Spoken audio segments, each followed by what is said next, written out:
Alam mo ba kung paano i-delete ang Facebook page mo na hindi mo na kayang i-manage?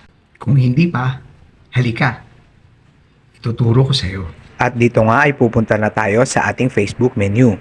Click natin ang pages at pagkatapos ay pipiliin natin kung anong page ang ating buburahin. At dahil gusto kong burahin ang aking inad na page noon dahil nahack ang aking isang page, ito ang gagawin natin. At kapag nakapasok na nga tayo sa ating page, pupunta lang ulit tayo sa ating menu. I-click lang muli ang settings.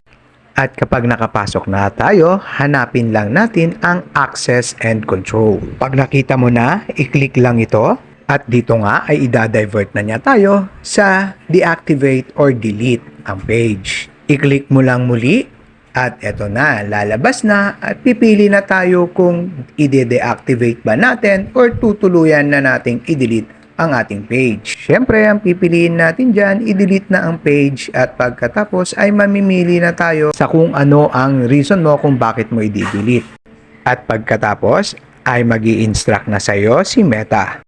At pagkatapos nito ay ilalagay mo na or i-input mo na ang iyong password. Ganun lang kabilis burahin ang ating page. Madali lang, di ba? Ano pang hinihintay mo?